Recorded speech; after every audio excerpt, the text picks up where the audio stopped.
I need to get this off my chest because I feel like I'm going crazy. My husband Andre, 30M, and I, 28F, have been married for 3 years, together for 5. We met at a mutual friend's birthday party where he literally spilled his drink on my new dress and spent the whole night trying to make it up to me. It was cute and clumsy and I fell for his charm right away. He was different from anyone I dated before, sweet, attentive, and seemed to really care about making me happy. From the beginning, I knew about Ophelia, 29F, his best friend from college. They met in freshman year when they were paired up for a project and had been inseparable since then. Andre was always open about their friendship and would tell me stories about their college adventures. I never felt threatened because Andre made it clear they were just friends, and Ophelia had never shown any interest in him romantically. They hung out occasionally, but it was always in groups with other college friends. Ophelia started dating Dave 2 years ago. He seemed like a great guy, successful businessman, treated her well, and was understanding of her friendship with Andre.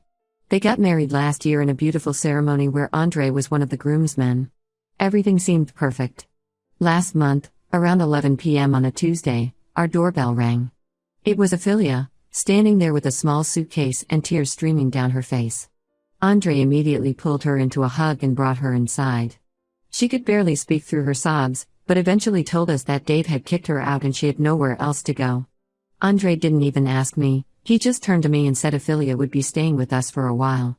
I couldn't say no in that moment with her crying there, so I helped set up the guest room. Andre told me later that night that Dave had always been controlling and had finally shown his true colors. He said Ophelia just needed a week to figure things out and find her own place. The first few days were actually okay. Ophelia mostly kept to herself, spent time looking for apartments online, and was polite but distant with me. She would cook dinner sometimes as a thank you, which I appreciated. But things started changing slowly. I first noticed it when I came home early from work one day and found them sitting really close on the couch, looking at old college photos.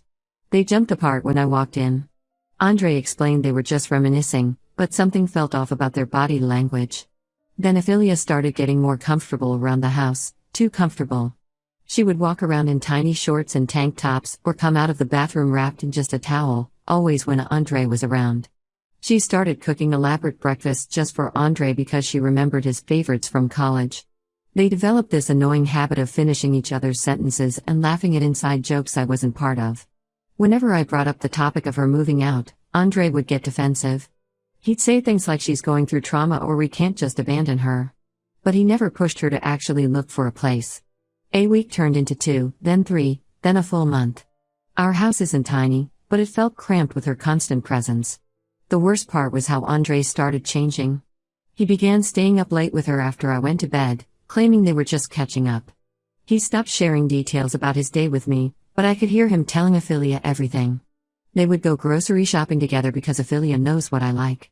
It was like I was becoming a guest in my own marriage. After a month of this, I decided enough was enough. I waited for a day when Andre was working late and sat down with Ophelia. I wanted to understand what really happened with Dave and why she wasn't making any effort to move out. But as soon as I mentioned Dave's name, she got defensive. She kept saying vague things like he's cruel and you don't know what he's capable of. When I asked if she was planning to file for divorce or try to work things out, she snapped at me and said it wasn't my business. Her reaction bothered me enough that I decided to do some digging. I found Dave on Facebook and sent him a message explaining the situation. His response changed everything. He sent me screenshots of conversations between Andre and Ophelia from months ago. They had been having an affair for over 6 months before Ophelia's wedding to Dave. The messages were explicit and left no room for doubt. There were photos of them together in hotel rooms, messages planning their meetups, and discussions about their feelings for each other. When I confronted Andre with the evidence, he didn't even try to deny it. He broke down and admitted everything. Apparently, they had always had feelings for each other but never acted on them until last year. When Ophelia got engaged to Dave, they started meeting in secret. Andre claimed he ended things before her wedding because he chose me, but the messages showed they were still in contact right up until she showed up at our door. The most painful part was calling my in-laws. I thought they would be as shocked and disgusted as I was. Instead, they already knew about the affair. Andre had been telling them for weeks that I was a controlling wife who was jealous of his friendship with Ophelia. He painted me as the villain who was trying to destroy their special bond. His parents suggested that I should be the one to move out and give them space to figure things out. I packed my bags that night and went to stay with my sister. I couldn't believe how quickly my entire life had fallen apart. The man I thought I knew, the marriage I thought was solid, it was all built on lies. I contacted a divorce lawyer first thing the next morning. The worst part is that I keep thinking about all the signs I ignored. The late night texts he would hide from me, the times he would go out for work drinks but come home smelling like her perfume, the way they would look at each other when they thought I wasn't watching. I feel like such an idiot for letting her into our home, for trying to be the understanding wife. Never again. Update 1: A lot has happened since my last post, and honestly, things have gotten so much worse than I imagined. After I left that night, Andre started bombarding me with calls and messages. He would switch between begging me to come back and accusing me of overreacting. The messages ranged from "I love you, please let me explain" to "you're throwing away our marriage over nothing." The worst part? Ophelia was still living in our house while he was sending these messages. My sister has been amazing through all of this. She let me stay in her guest room and has been helping me deal with everything. One night, after a particularly nasty message from Andre, she suggested we try to get into his email. She works in IT and said she could help me access it. I know it wasn't exactly legal, but at that point, I needed to know the full truth. What we found made me physically sick. There were hundreds of emails between Andre and Ophelia going back over a year. Their affair hadn't just been some brief mistake, it was a carefully planned deception. They had been seeing each other the entire time, even after Ophelia's wedding to Dave. The emails revealed their whole twisted plan. Ophelia had deliberately married Dave despite being with Andre. In her emails, she talked about how Dave's family money could set her up for life. She and Andre had planned everything. They would wait a few months after her wedding, then she would start telling people Dave was abusive. They knew everyone would sympathize with her and not question when she left him. Andre had even helped her create a list of things to say about Dave to make him sound controlling and cruel. The most devastating emails were the ones about me. They had literally strategized how to manipulate me into letting her stay. Andre gave her detailed instructions about how to act around me. He told her to seem distant at first, then gradually become more comfortable. He advised her on what sob stories would make me feel guilty about wanting her to leave. There were emails where they laughed about how I believed everything. They had even discussed their future plans. Once I was out of the picture, they would wait a respectable amount of time, then start dating publicly. Ophelia would play the victim who found comfort in her best friend after escaping an abusive marriage, and Andre would be the supportive friend who helped her heal. They had thought of everything. Reading those emails broke something in me. Every memory of the past month took on a new, darker meaning. All those times I caught them sitting close together, they were probably laughing at how naive I was. Every time Andre defended her staying with us, he was following their script. Even the way Ophelia would dress provocatively around him, it was all calculated to push my buttons while making me seem like the unreasonable one. I forwarded all the emails to myself and then sent them to my in-laws. Andre's mom called me crying, saying she had no idea how deep the deception went. She apologized for believing Andre's lies about me being controlling. His dad also called to apologize, saying they should have seen through Andre's stories. But honestly, their apologies mean nothing now. They chose to believe the worst about me without even asking for my side of the story. The emails also revealed something else. Ophelia had been taking money from Dave's accounts before she left. She had been slowly transferring small amounts to a secret account, building up a nest egg for herself. When I told my lawyer about this, she said this information could be useful not only for my divorce but also for Dave if he decides to press charges. Andre finally realized I had accessed his email when I confronted him with specific details from their conversations. He completely lost it. He started sending threatening messages about suing me for invasion of privacy. His last message said I would regret making an enemy of him. I've saved everything and given copies to my lawyer. Ophelia, meanwhile, has been posting on social media about being a survivor of domestic abuse and how grateful she is for having such supportive friends. Several mutual friends have taken her side, painting me as the bitter wife who couldn't handle my husband having a close female friend. It's infuriating to see her playing the victim when I have proof of her lies, but my lawyer advised me not to engage or share the emails publicly yet. I'm staying with my sister for now and trying to figure out my next steps. My lawyer says I have a strong case for divorce given the evidence of infidelity, but she warned me it could get messy. Andre has already hired an aggressive divorce attorney known for dragging things out. The hardest part is dealing with the loneliness. I lost not just my husband, but also several friends who believed his version of events. Some nights, I still catch myself reaching for my phone to text him about something funny that happened during my day, only to remember that the man I thought I was married to never really existed. He was just playing a role, and I was too trusting to see through it. At least now I know the truth. No more lies, no more manipulation, no more gaslighting. I'm done being the understanding wife who ignores red flags in the name of trust. Never again. Update 2: the divorce proceedings have started, and everything is just as ugly as I expected. Andre's lawyer is trying to paint me as an unstable, paranoid wife who invaded his privacy and abandoned our marriage without cause. They're arguing that accessing his emails was illegal and any evidence I found shouldn't be admissible in court. Andre is also claiming that I left him, so he shouldn't have to pay me anything in the settlement. But karma really does come back around. Last week, I received a message from Dave, Ophelia's husband.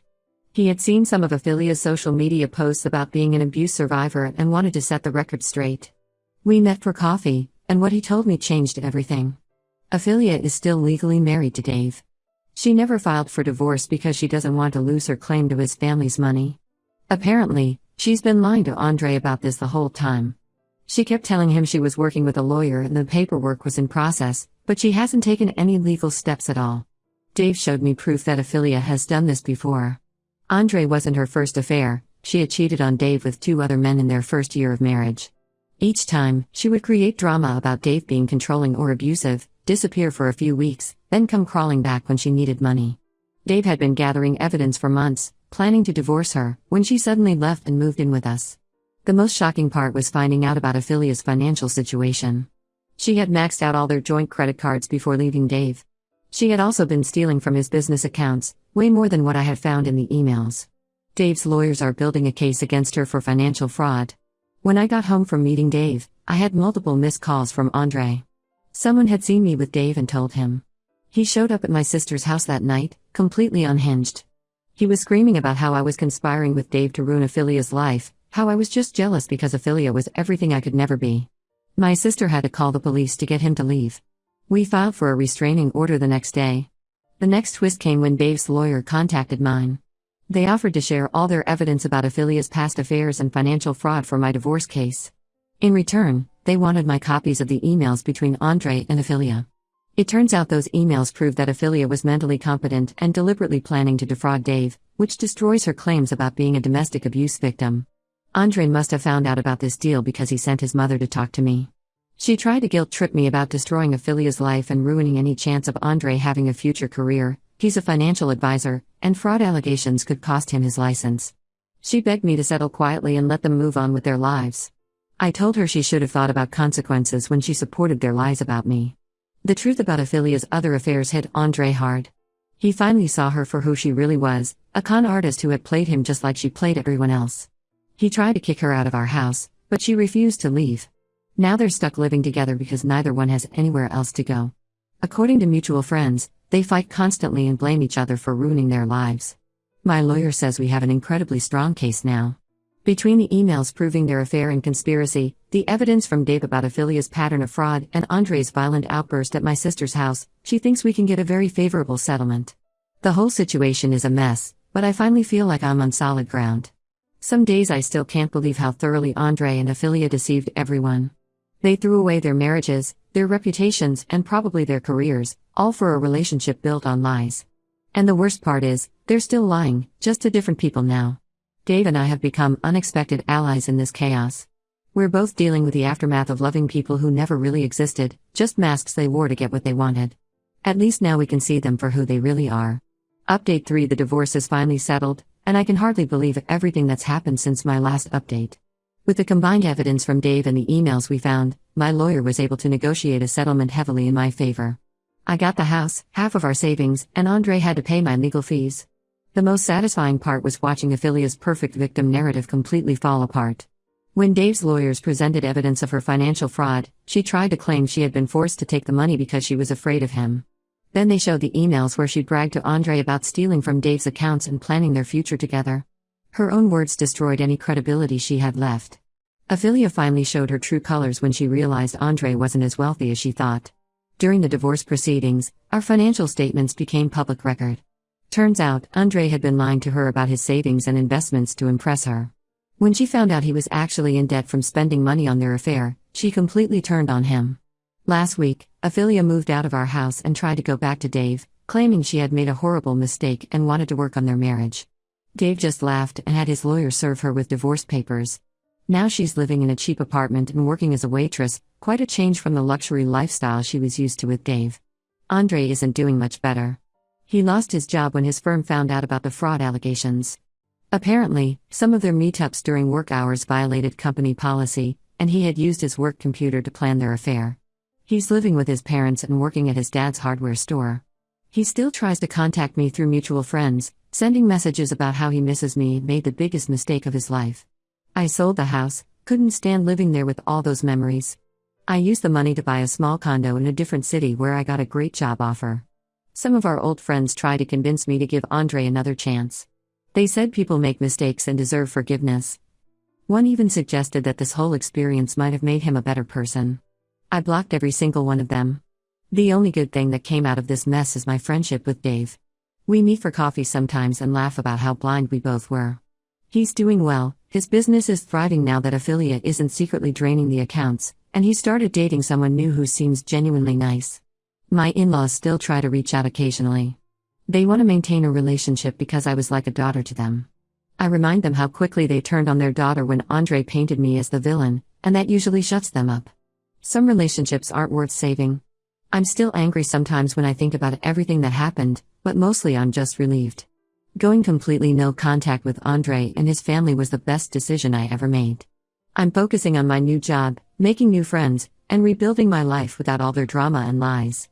The other day, I found an old photo of Andre and me from our wedding. We looked so happy, so in love. I finally threw it away. That man never really existed, he was just playing a part, and I was fool enough to believe it. But I'm not that naive girl anymore, and I'll never let anyone manipulate me like that again.